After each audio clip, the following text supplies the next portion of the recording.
Hello friends, आप सभी का स्वागत करता हूं आपके अपने यूट्यूब चैनल मैथ्स विद आकाश में। आशा करता हूं आप सभी लोग बहुत ही अच्छे होंगे। आज का हमारा टॉपिक है वास्तविक संख्याओं के लिए घातांक नियम। वास्तविक संख्याओं के लिए घातांक नियम को समझने से पहले हम लोग ये समझेंगे कि घातांक होते क्या हैं। तो जैसे कि मान लीजिए कि संख्या 2 को हम 3 बार गुणा करते हैं, 2 इंटू 2 इंटू 2।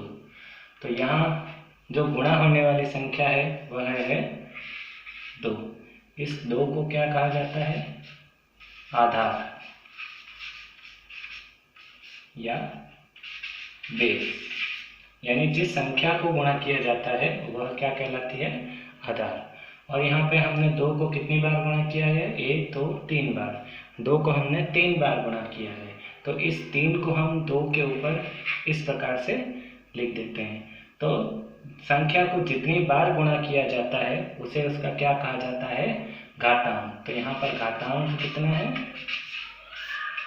3। इस घातांक को ही हम शॉर्ट में घात भी कह देते हैं। तो यहाँ हमें स्पष्ट हो रहा है कि किसी भी संख्या को जितनी बार गुणा किया जाता है वह उसका घातांक कहलाता है। जैसे कि 2 को 3 बार गुणा किया जा रहा है, तो 2 का घात कितनी है? 3। मतलब किसी भी संख्या की घात क्या कहलाती है कि उस संख्या को कितनी बार गुणा किया गया है। यहाँ पर 2 को 3 बार गुणा किया गया है, इसलिए 2 की घात क्या पढ़ी जाएगी? 3। इसको क्या पढ़ा जाता है? 2 की घात 3। इंग्लिश में से 2 पावर 3 भी पढ़ा जाए, 2 की पावर 3 पढ़ा जाता है। तो ये था घातांक का परिचय कि घातांक क्या होता है। आइए अब हम जानते हैं कि इन घातांकों पर कौन कौन से नियम लागू होते हैं।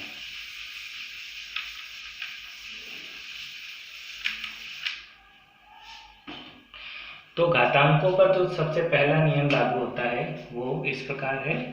मान लीजिए एक घातांक है a की घात m और दूसरा घातांक है a की घात n। तो a की घात m को a की घात n से गुणा करने पर क्या आता है? तो यहाँ पर ध्यान दीजिए कि इन दोनों ही संख्याओं के आधार समान हैं। तो दोनों संख्याओं के आधार समान हैं, तो क्या होता है? इनकी घातें आपस में जुड़ जाती है, यानी कि m और n आपस में जुड़ जाएंगे जबकि आधार समान हो। तो आइए हम एक एग्जाम्पल लेते हैं। जैसे कि मान लीजिए कि 3 की घात यहाँ पर 4 है, उसे हम गुणा कर रहे हैं 3 की घात 2 से। तो यहाँ पर देखिए दोनों के ही आधार समान हैं, तो इस नियम के अनुसार क्या हो जाएगा? दोनों घातें जुड़ जाएगी, यानी कि 4 + 2 यानी कि 3 की पावर 6। तो इसका हम जांच भी कर सकते हैं। तो 3 की घात 4 को हम कैसे लिखेंगे? 3 को 4 बार गुणा करेंगे क्योंकि घातांक 4 है, ये गुणे का निशान है तो गुणा का निशान। और यहाँ पे 3 की घात 2 है तो 3 को 2 बार गुणा किया जाएगा। तो देखिए 3 को अब टोटल कितनी बार गुणा किया गया है? 1 2 3 4 5 6। इसको किस प्रकार से लिखा जाएगा? 3 की घात 6। तो इस प्रकार से हमारा पहला नियम क्या कहता है कि यदि आधार समान हो तो गुणा होने पर घातें आपस में जुड़ जाती हैं। तो यह है हमारा पहला नियम।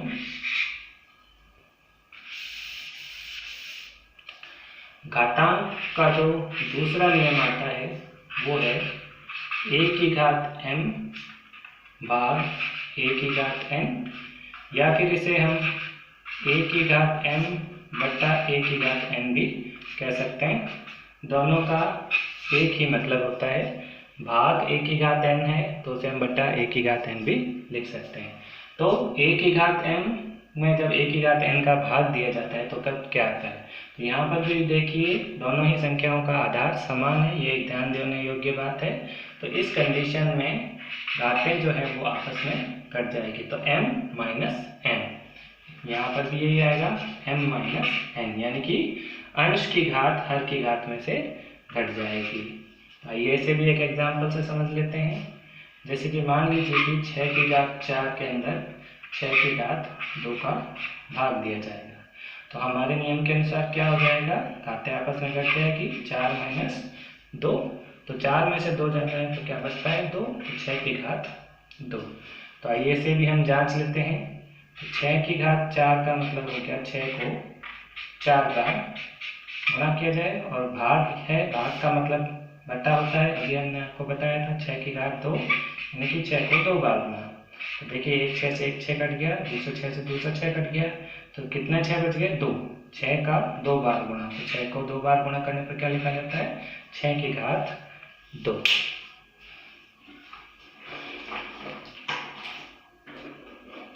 तो ये हमारा दूसरा घातांक का नियम है कि यदि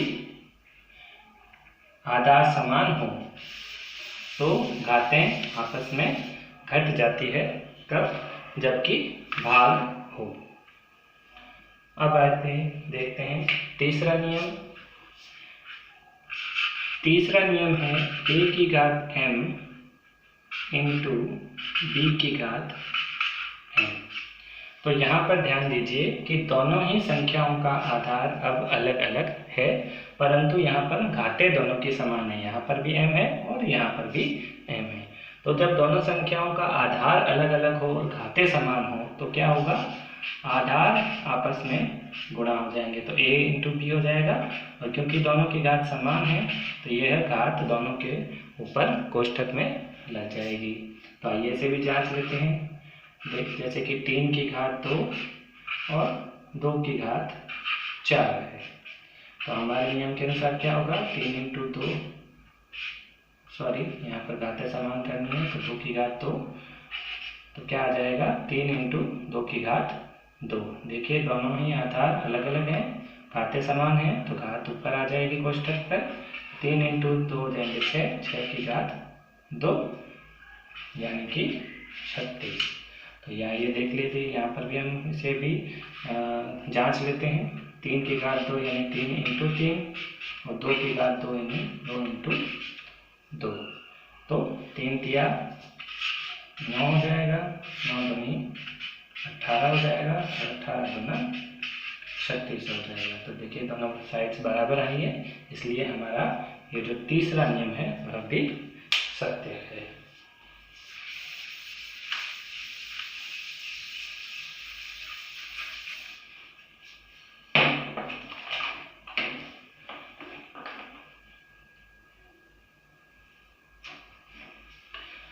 घातांक का जो हमारा चौथा नियम आता है वह है a की घात m और उसकी घात n।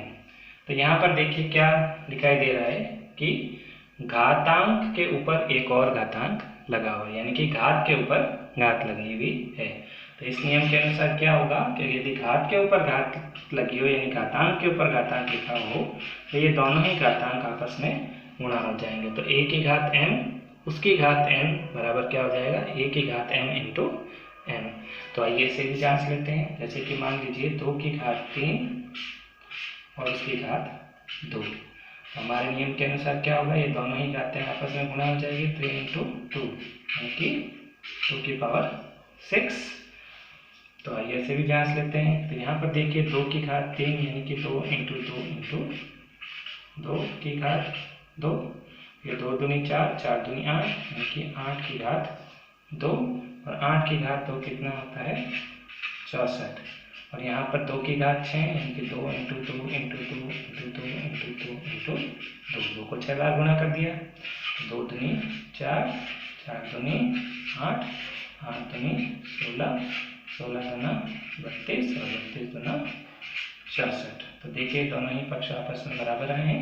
इस प्रकार हमारा यह नियम भी सत्यापित होता है। तो यह है हमारा घातांक का चौथा नियम।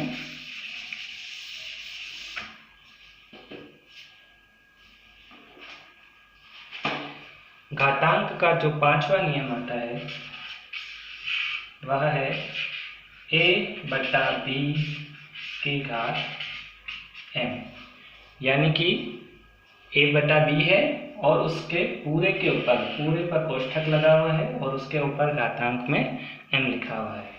तो इस नियम के अनुसार ये जो घातांक लगा हुआ है इसे हम अंश और हर को अलग अलग दे सकते हैं। देखिए यहाँ पर a/b ये पूरा कोष्ठक में था और पूरे कोष्ठक के ऊपर m लगा हुआ था, तो ये जो m घातांक है इसे हम अंश और हर को अलग अलग भी दे सकते हैं। ये हमारा 5वां नियम है। आइए इसे भी टेस्ट कर लेते हैं। जैसे कि मान लीजिए 2/3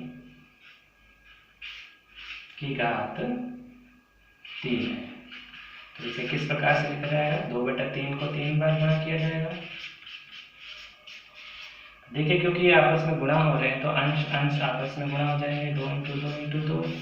इसी प्रकार से हर और हर भी आपस में गुणा हो जाएंगे, 3 × 3 × 3। तो 2 का 3 बार गुणा हो रहा है तो 2 की घात 3, और 3 का 3 बार गुणा हो रहा है तो 3 की घात 3।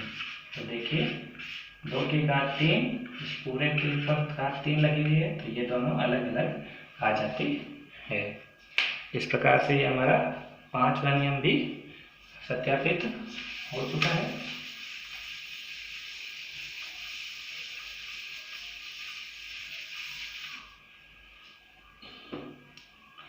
अब जो हमारा 6वां नियम है वो है कि यदि 1/a की घात m हो तो उसे हम a की घात -m लिख सकते हैं। यानी कि यदि किसी भी संख्या के अंश में 1 हो और हर में कोई भी घातांक वाली संख्या हो a की घात m, तो जब वो हर वाली संख्या अंश के पास जाती है यानी ऊपर चली जाती है, देखिए यहाँ पर 1 हो जाएगा, तो a की घात m जब 1 की जगह पर चली जाएगी और 1 जो है a की घात m की जगह पर आ जाएगा, तो इस घातांक का जो चिन्ह है वह बदल जाएगा। देखिए किस प्रकार से होता है। जैसे कि मान लीजिए 2 की घात 1/2 की घात 3 है, तो ये कितना हो गया? 2 की घात 3 हो गया, 2 दूनी 4, 4 दूनी 8, यानी कि 1/8।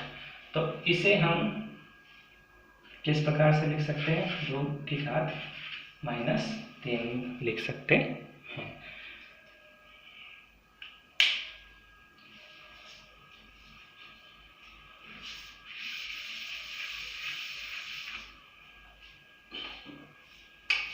इसी प्रकार से यदि a/b की घात m यदि लिखा हुआ हो तो इसे भी हम 1 के यदि हर में लेके जाएंगे तो a की घात -m हो जाता है। यानी कि देखिए हर में यदि कोई भी घातांक वाली संख्या है, यदि आप उसे अंश में लेकर जाएंगे तो उसका चिन्ह बदल जाएगा, और यदि अंश में, यहाँ पर हम नीचे 1 मान सकते हैं तो ये अंश में ही हुआ, और यदि अंश में कोई घातांक वाली संख्या है तो जब वो हर में चली जाएगी तो उसके घातांक का चिन्ह भी बदल जाएगा। ये नियम उल्टे प्रकार से भी लागू हो सकते हैं। जैसे कि मान लीजिए कि a की घात -m है, ठीक है ना, a की घात -m है, तो ये जब ऊपर चला जाएगा तो यहाँ पर इसकी घातांक माइनस में है, तो जब ये ऊपर चला जाएगा यानी अंश पे चला जाएगा तो ये क्या हो जाएगा? प्लस। तो यही नियम, ये नीचे वाला नियम है, मतलब ये दोनों ही नियम एक दूसरे के प्रतिलोम है या एक दूसरे के उलट नियम है। यदि अंश में कोई घातांक प्लस में है तो वो हर पे जाने पर माइनस में हो जाएगा, और यदि कोई घातांक हर में प्लस में है तो वो अंश में जाकर के माइनस हो जाएगा। ठीक है, और इस प्रकार से इसे यदि दूसरे प्रकार से यदि हम समझें कि यदि a की घात -m हो तो देखिए अब अंश के अंदर, अब जो है वो अंश के अंदर, यहाँ आगे नंबर पर लिख देते हैं, यदि अंश में घातांक माइनस में हो तो हर में जाने पर क्या हो जाएगा? इसका चिन्ह चेंज हो जाएगा, -m है तो ये क्या हो जाएगा? +m हो जाएगा। तो देखिए ये भी देखा जाए तो ये 6वां नियम भी है तो ये दोनों ही नियम एक दूसरे के उलट नियम हैं, इसे आप दोनों ही दिशाओं से लागू कर सकते हैं।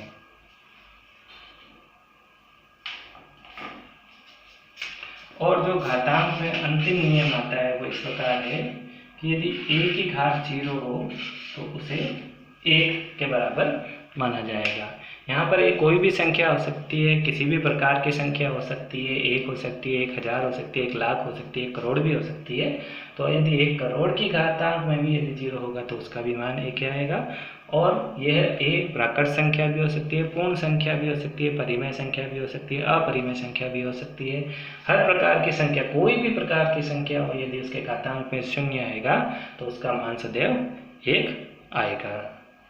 तो इस प्रकार से ये घातांक के 8 नियम हैं, जिनकी आप यदि प्रैक्टिस करेंगे तो आप बहुत ही अच्छी तरीके से इनके नियमों को समझ जाएंगे और कई प्रतियोगी परीक्षाओं में आपके ये बहुत ही ज़्यादा काम आने वाला है।